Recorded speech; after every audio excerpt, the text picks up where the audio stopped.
Olá, alunos, sejam todos muito bem-vindos. Eu sou o professor Deoclides Prado. Estamos dando início a mais uma matéria, a matéria de Cristologia. Hoje é a primeira aula das duas aulas que teremos nesta matéria de Cristologia. Acompanhe comigo. Bom, nós vamos aí começar a partir de então ler o sumário. Página 2, apresentação. Página 3, Jesus no Antigo Testamento. Página 6, pré-existência de Jesus. Página 9, humanidade e divindade de Jesus. Página 14, vida de Jesus. Página 20, ministério, morte e ressurreição de Jesus. Página 26, missão dos apóstolos. Página 27, missão da igreja neotestamentária. Página 31, Missão da Igreja Contemporânea. E página 32, Bibliografia. Bom, aí na página 2, nós temos o versículo aí, que é a primeira linha da página, que vai dizer assim: No princípio era o Verbo, e o Verbo estava com Deus, e o Verbo era Deus, né? João 1:1. Então, logo nós entendemos que Jesus ele já existia antes dele habitar em um corpo e passar a existir na sua forma humana. Repare no versículo. O versículo já diz tudo. No princípio era o verbo. O verbo é o quê? O verbo é a palavra. No princípio era o verbo. E o verbo estava com Deus. E o verbo era Deus. Aí vai entrar também uma segunda questão, que é a questão da trindade, que nós acreditamos que o próprio Jesus, ele também é Deus. Ele é a segunda pessoa da trindade, como nós chamamos. Deus Pai, o Jesus, Deus Filho, e o Espírito Santo, Deus Espírito. Então são três em um. Uma das coisas mais difíceis, tanto de entender como de explicar, é a questão da trindade. Agostinho uma vez ele disse: é mais fácil você acreditar na trindade do que você explicar. Particularmente para mim, foi uma das últimas coisas que eu entendi depois que eu me converti. Então existem três, nós vamos falar isso também em outras matérias, mas existem três em um. Ninguém manda em ninguém. Deus não manda em Jesus, Jesus não manda no Espírito Santo, não é como nós pensamos. Os três fazem a função, que é salvar o homem, né? Proteger, guardar, livrar. Os três não têm uma discordância. Se Deus falar, Jesus, é hora de voltar, Jesus volta. Se Deus falar, Espírito Santo, é hora de salvar tal pessoa, o Espírito Santo salva. Se o Espírito Santo se entristecer com tal pessoa, agora vamos entrar em outro campo. Uma pessoa blasfemou contra o Espírito Santo. O próprio Espírito Santo já pode se afastar daquela pessoa sem uma tal permissão de Deus, entre aspas. Então, são três em um. Os três trabalham numa única função, mas ninguém manda em ninguém, porque eles são um. Em essência, eles são um. Deixa eu ver se eu explico melhor aqui para vocês. No Brasil existem três poderes: executivo, legislativo e judiciário. O judiciário, ele é aquele que vai julgar. O executivo é aquele que vai executar. E o legislativo é aquele que vai criar as leis. Por exemplo, deputados, senadores, órgãos de câmaras, tanto federal como do governo federal como do governo estadual, eles criam. Então é o órgão legislador, é o legislativo. O executivo são quem? São os policiais, os agentes do campo que estão no dia a dia. Então eles executam as leis. É proibido vender droga. Então eles executam. Quem eles pegar na rua vendendo droga ou portando, dependendo da quantidade, é proibido, é proibido. Então eles executam a lei. E o judiciário vai julgar a forma que a lei está escrita e a forma que ela foi executada. O legislativo não pode e não vai interferir no judiciário, o judiciário não pode e não vai interferir no legislativo, e o executivo não pode e não vai interferir em nada. Você nunca viu um policial criando lei, você nunca viu um bombeiro criando lei, você nunca viu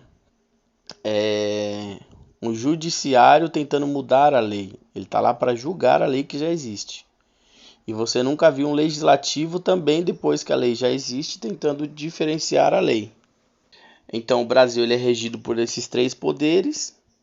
Todos os três conversam entre si. Embora, faço um adendo aqui,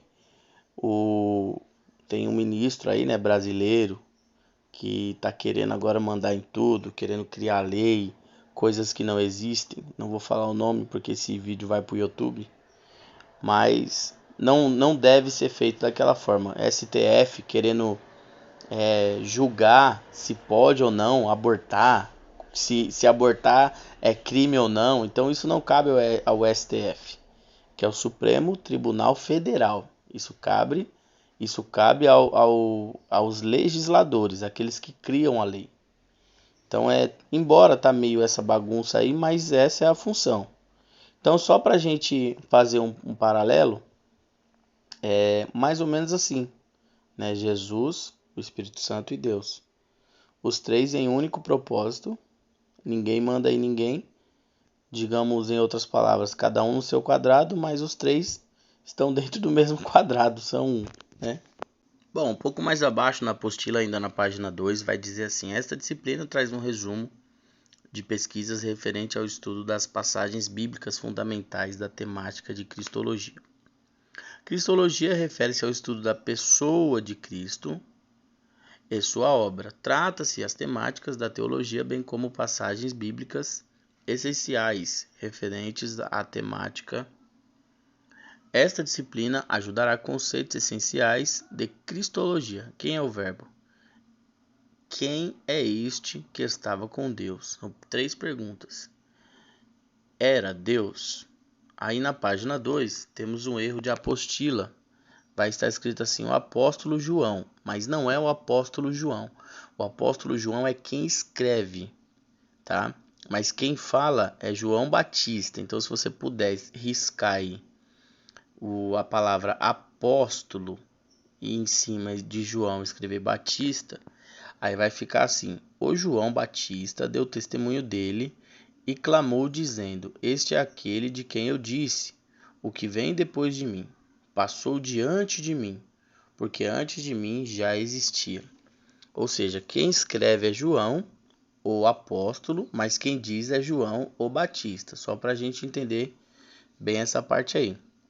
Então repara que João Batista ele era primo de Jesus, 6 meses mais velho que Jesus, é aquele que preparou o caminho para Jesus, mas ele consegue, como um profeta, entender que Jesus já existia.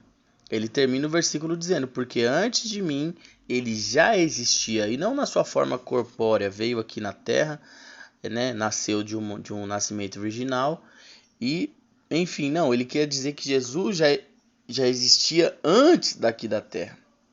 E é exatamente nisso que nós entendemos.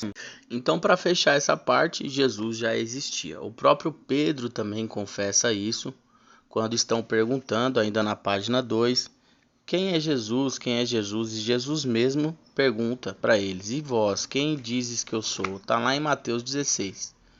Aí Pedro vai dizer assim: ele é o Cristo, filho do Deus vivo. Ou seja, Pedro já reconhece que Jesus é o Cristo. Como já falei outras vezes, Cristo não é o sobrenome de Jesus, embora muitos acham assim, mas Cristo é uma palavra que na sua tradução quer dizer o ungido, o enviado, o prometido. Então, quando diziam, eu sei que você é o Jesus, o Cristo, então estão dizendo que eu sei que você é Jesus, o prometido, o enviado, o Messias, o ungido, certo? Então, Pedro ele já afirma isso também, que que Jesus já era o Cristo, né? O Messias, o enviado, o prometido, o ungido. Vamos partir então para a página 3. Bom, então na página 3 nós temos aí a Cristologia, Jesus no Antigo Testamento. Vai dizer assim no segundo parágrafo: Jesus e o Antigo Testamento. No Antigo Testamento encontramos profecias, entre parênteses, palavra de Deus, sobre a chegada do Messias. Essas profecias são comprovadas nos ensinos do Novo Testamento. O próprio Jesus asseverou que viera para cumprir a lei e os profetas. Estudando o Antigo Testamento, observamos alguns elementos chamados tipos, ou seja, vai falar aí da tipologia. Então, na página 3, eles fazem uma tipologia de Jesus com Arão, porque Arão era o sumo sacerdote. Arão era aquele que oferecia o sacrifício a Deus pelo povo, para Deus perdoar os pecados do povo. E Jesus ele é tipificado aí no Antigo Testamento como Arão. Porém, Jesus, além dele ser o sumo sacerdote, ser representado aí como Arão, como sumo sacerdote, ele também é representado como o próprio sacrifício, não só como aquele que apresenta o sacrifício, mas como aquele que é o próprio sacrifício, porque ele morreu por nós para nos dar vida, né? Morreu aí para que todos nós pudéssemos ter uma vida digna. Ele também é comparado a Melquisedeque. Melquisedeque teve uma vida praticamente, é outro sumo sacerdote, praticamente de linhagem sacerdotal, que viveu uma vida, digamos assim, pautada em não errar, né? Não que ele não pecou, mas em não errar. Melquisedeque ele descendia de Arão, né? E a pureza, ou seja, uma vida inerrante de Melquisedeque é exatamente como Jesus. Lá na página 4, Jesus ele também vai ser comparado como Moisés e como Josué. Moisés, porque Moisés é conhecido como libertador. Todas as vezes que você ouvir alguém pregando sobre Moisés, se essa pessoa tiver no mínimo aí, o mínimo, né, o básico de conteúdo bíblico, essa pessoa pode ter certeza que vai chamar Moisés de libertador, ou seja, ele tira o povo das garras dos egípcios, atravessa o deserto e entra na terra prometida. Não necessariamente ele, mas uma pequena parte do povo ali, junto com Josué e Caleb, entra na terra prometida. O outro que tipifica Jesus é o próprio Josué, o sucessor de Moisés, ainda aí na página 4. Ele tipifica Jesus, ou seja, porque ele é aquele que leva o povo até a nova Canaã, né, até Canaã. E aí Jesus ele é tipificado através de Josué, porque ele vai nos levar para as mansões celestiais. No terceiro parágrafo da página 4, vai ter aí alguns eventos que tipificam, né, Jesus, falando ali sobre Moisés, sobre Josué e principalmente sobre o cordeiro do sacrifício, que é citado lá em Êxodo 12. Se você quiser fazer essa anotação, Êxodo 12, e ler depois lá pelo menos do versículo 1 até o versículo 10, vai te ajudar muito aí nos seus estudos. Então, Êxodo 12 vai dizer que Deus, ele vai enviar a última praga ao Egito. Qual que seria essa praga? A praga da morte dos primogênitos. E Deus, ele dá uma estratégia para Moisés, e aí fica conhecida aquela estratégia como a Páscoa. Páscoa significa passagem. Então ele dá uma estratégia para Moisés, dizendo: olha, Moisés, pega aí um cordeiro, né, um novilho, um cabrito, um cordeiro, que seja, de mais ou menos um ano, que não tenha mancha, que não tenha defeito. No 10º dia você vai separar ele, e no 14º dia você vai sacrificar ele. O seu sangue vai ser aspergido, ou seja, vamos dizer numa linguagem de hoje, pulverizado nos umbrais da sua porta, e a sua carne será queimada, e a sua carne será queimada assim, assada, né, e será alimentada. Se a família for pequena, é orientável que a família procure outra família, se junte a outra família, para não deixar nada da carne do cordeiro de fora. Então ali é o que nós chamamos hoje em dia nós chamamos de Santa Ceia. Então é a tipificação, ou seja, Jesus ele morre, antes da sua morte ele faz ali a última ceia, né? Participa da última Páscoa e faz a última ceia. É exatamente ali em Êxodo 12 que fica conhecida então a Páscoa para os judeus. E para nós, até então, a Páscoa ela é conhecida no Novo Testamento como a morte de Jesus, porque Jesus ele tipifica esse cordeiro que foi morto e salvou a vida dos primogênitos. Então, Jesus ele tipificando esse cordeiro, além dele nos salvar, salvar a nossa vida através da sua morte, nós então participamos aí aos pentecostais, né?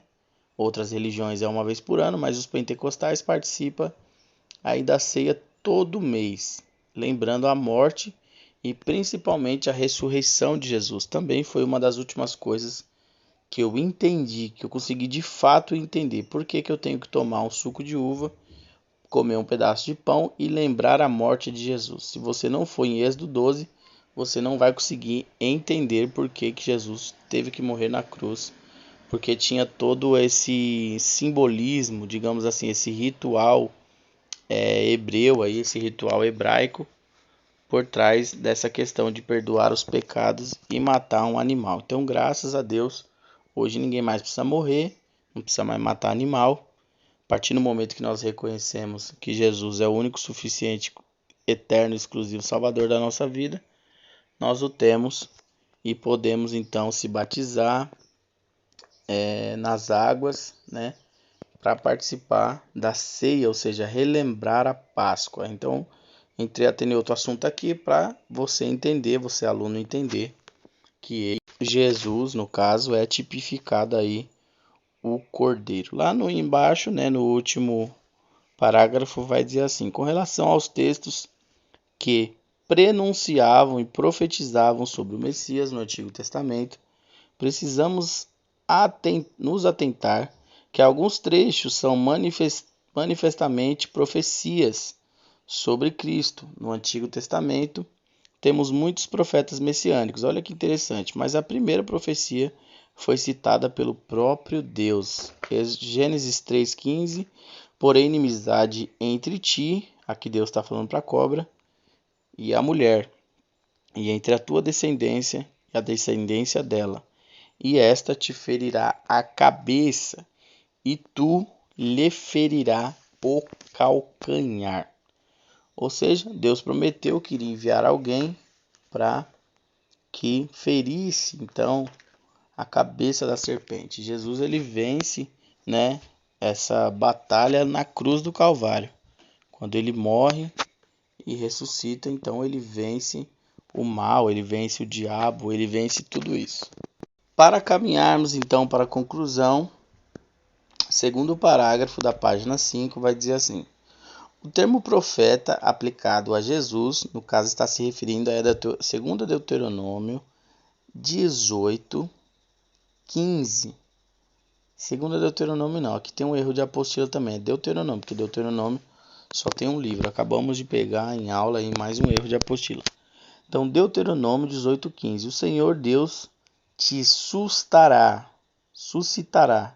do meio de ti, dentre os teus irmãos, um profeta semelhante a mim, e ele ouvirás. Ou seja, Jesus, ele já era predito, né? Já era aí esperado, já haviam profecias sobre ele desde os antigos tempos, desde o Antigo Testamento. Deuteronômio já traz essa profecia aí sobre Jesus. O próprio salmista, aí em Salmos 16:10, diz assim: pois tu não deixarás a minha alma no Seol. A palavra aplicada ali, Seol, no hebraico, é sepultura, né? Sepultura, mundo dos mortos, enfim, porque no Antigo Testamento não se usava muito a palavra inferno, então era mais a palavra sepultura, mundo dos mortos, enfim. E ali entre o Seol, entre o S e o E, também tem, na palavra original, tem um H, então é Sheol. Nem permitirás que o teu santo veja corrupção. Então o salmista, ele morreu. Ele foi para a sepultura? Foi. Embora a sua alma foi salva. Jesus não. Então existem até salmos, por incrível que pareça, existem até salmos que são salmos messiânicos, que não está falando a respeito de mim, por mais bonito que seja, não está falando a respeito de você, por mais lindo que sejam os salmos, não está falando a respeito do escritor ou do salmista, mas sim a respeito de Jesus. Porque o único que não viu a sepultura, o seu corpo, foi o próprio Jesus. Na verdade, viu por alguns dias, mas não teve em suas mãos o seu corpo. Para finalizarmos, referente à ressurreição de Jesus dentre os mortos, Salmos 22, fala sobre a morte e a ressurreição de Jesus. Olha que interessante. Isaías 7,14. Portanto, o Senhor mesmo vos dará um sinal, e eis que uma virgem conceberá e dará luz a um filho, e será chamado Emanuel, que significa Deus conosco. Esta profecia sempre se completa no texto de Mateus 1:23. Isaías 52:13. Isaías, então, foi um dos profetas mais messiânicos que já existiu. Isaías viu Jesus na cruz, Isaías viu Jesus sendo enviado, ninguém ouvindo Jesus, Isaías ouviu Jesus sendo crucificado, Isaías ouviu Jesus em ouviu e viu e profetizou sobre Jesus praticamente de todas as formas. Para finalizarmos, Isaías 52:13, eis que o meu servo procederá com prudência, será exaltado e elevado e muito sublime, como pasmarão muitos à vista dele. Olha só, pois o seu aspecto estava tão desfigurado que não era de um homem, a sua figura não era a de um dos filhos dos homens. Assim, ele espantará muitas nações. Por causa dele, reis taparão a boca, pois verão aquilo que não se lhes havia anunciado e entenderão aquilo que não tinham ouvido. Olha só que interessante. Então, para nós resumirmos a aula de hoje e você não ficar com nenhuma dúvida, ou se você ficar com alguma dúvida, estamos à disposição. É até bom você ter dúvidas, que você tira as suas dúvidas. E através da dúvida você pesquisa mais. Você fala, não é possível isso aqui, meu. Como que estava aqui o tempo todo e eu não vi? Não é possível. Deve ter algo mais. Então você vai pesquisar, né? Quando eu falo de pesquisar, não é dar um Google, não é assistir um vídeo no YouTube. É realmente pesquisar, ver quais livros falam sobre aquele assunto, artigos acadêmicos, enfim. Jesus, então, ele é o tema principal da Bíblia, como nós estudamos em bibliologia. Ele é falado no Antigo e ele é falado no Novo Testamento. Tem profetas falando sobre Jesus no Antigo e profetas como o próprio João Batista falando sobre ele no Novo Testamento. Então a aula de hoje fica por aqui. Um forte abraço. Fiquem todos na paz. Deus abençoe.